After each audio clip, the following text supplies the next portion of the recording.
পুলিশের নজর এড়িয়ে সন্দেশখালী ঢুকলেন ডিওয়াইএফআই রাজ্য সম্পাদিকা মীনাক্ষী মুখার্জি ও সভাপতি ধ্রুবজ্যোতি সাহা সহ সপ্তর্ষি দেব, পারমিতা ঘোষ সহ অন্যান্য রাজ্য নেতৃত্ব এবং সিপিআইএম নেতা পলাশ দাস।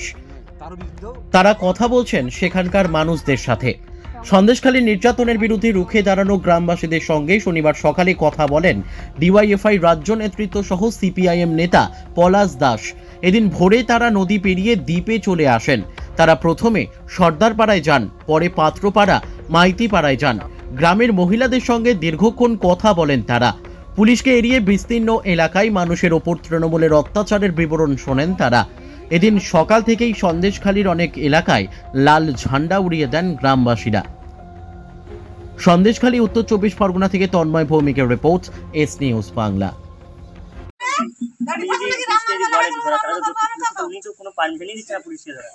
পুলিশও সাপোর্ট করছে ওনাদের।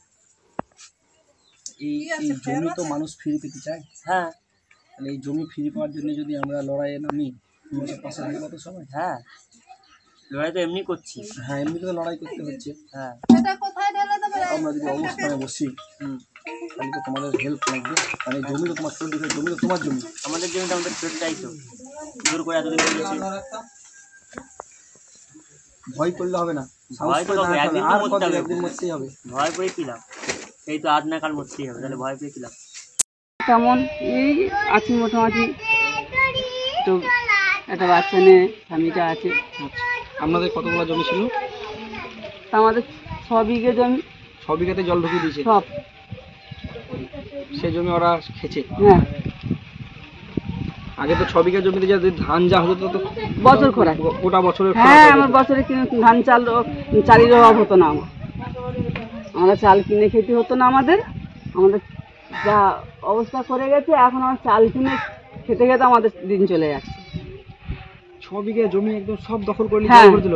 হ্যাঁ, 6 বিঘে জমি আমাদের দখল করে নিল। এখান থেকে মাঠে একটা পুকুর ছিল, মাঠে পুকুরি মাছ চিংড়ি সব ছিল, তাও পর্যন্ত সে পর্যন্ত সব নিয়ে নিয়েছে। যদি মানে টাকা চাইতে গেলে টাকা দিত না? না, টাকা দিত না। জল দেওয়ার কারণেই তো হলো না, মানে চাষ হচ্ছে না। আজ 3 বছর হচ্ছে, কি 1 বছর 3 বছর 3 বছর ধান পাচ্ছি না। আপনারা তো চান এই জমি ফেরত পেতে? হ্যাঁ হ্যাঁ, তেমনই তো অত আন্দোলন। জমি আমাদের জমি ফেরত মানে কি, ও না দিলেও আমরা ফিরে নিই। হ্যাঁ, সেটাই বলছি, সেই লড়াই আমরা নামতে চাইছি। আপনারা থাকবেন তো সঙ্গে? অষ্টমীর দিন মেরেছিল। পুলিশের কাছে যাননি? কাকে বলতে যাব? পুলিশের কাছে যে যাওয়া তো আমাদের পক্ষে দুর্ভাগ্যজনক। কি পুলিশের ওই তো পুলিশ হচ্ছে তো মানে যে জায়গা, সে মমতার হচ্ছে দলদাস। মাটি ফেলে পুলিশকে কি বলবে? পুলিশ আমাদের কথা শোনে না।